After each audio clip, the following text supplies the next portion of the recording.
मित्रों नमस्कार। राजस्थान में बहुत सारे राजघराने और बहुत सारे राजपूतों के राज्य थे, लेकिन इनमें सबसे ज़्यादा आदर जिस राजघराने को मिला वो चित्तौड़ है।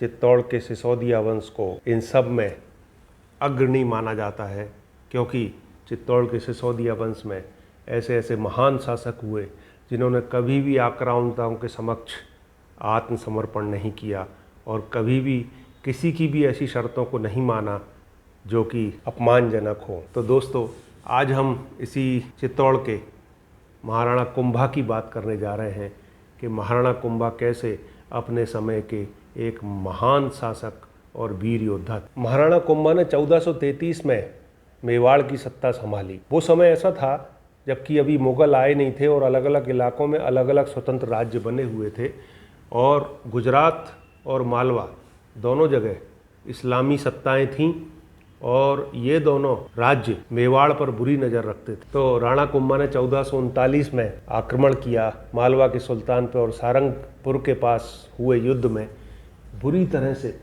उसको हराया और उसके बहुत सारे इलाके को अपने कब्जे में ले लिया। और जब राणा जी वापस पहुँचे तो उन्होंने इस विजय की स्मृति में चित्तौड़ के दुर्ग में एक विशाल कीर्ति स्तंभ का निर्माण कराया और ये कीर्ति स्तंभ आज भी शान से अपना सर ऊंचा करके खड़ा हुआ है और राणा कुंभा की वीरता की स्मृति हमको दिलाता रहता है। इस कीर्ति स्तंभ का काम 1448 में जाकर पूरा हुआ था।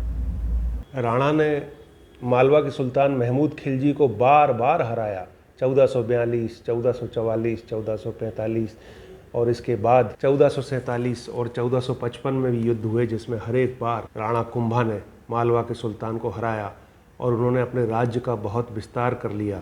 और माउंट आबू पहले चित्तौड़ के साम्राज्य में शामिल नहीं था, तो माउंट आबू को भी राणा जी ने चित्तौड़ में ही शामिल कर लिया। इसी समय राणा कुंभा का संघर्ष गुजरात के सुल्तानों के साथ भी आरंभ हो गया। नागौर एक छोटा सा राज्य था जिसका राजा गुजरात के सुल्तान का रिश्तेदार था।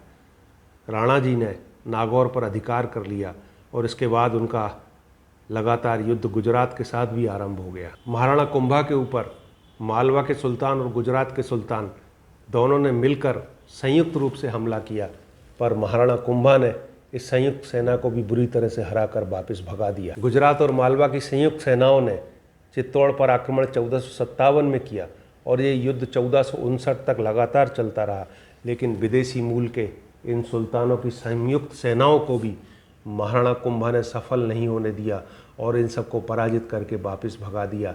इस तरह से महाराणा कुंभा एक प्रबल, प्रतापी और वीर राजा थे। साथ ही साथ इन्होंने दूसरे क्षेत्रों में भी बहुत अधिक सफलताएं प्राप्त की। आज भी चित्तौड़ का कीर्ति स्तंभ इनकी महानता की गाथा कह रहा है। इसके अलावा कलाओं के संरक्षक थे और साहित्य के जानकार थे और साहित्य के खुद भी इन्होंने अनेक साहित्य की पुस्तकें लिखी हैं। इन्होंने चित्तौड़ के राज्य के जो टोटल 84 किले थे, उसमें से माना जाता है कि 32 किले अकेले राणा कुंभा ने निर्माण करवाए थे। इस तरह से एक महान राजा मध्यकाल के महाराणा कुंभा थे। इनका आज तक भी ठीक ठीक मूल्यांकन हमारी पुस्तकों में किया नहीं गया है।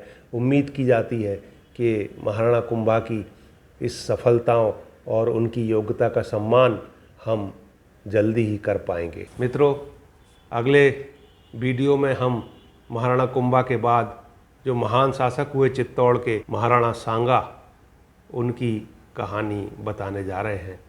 मेरे चैनल को लाइक, शेयर और सब्सक्राइब कर दीजिए। नमस्कार।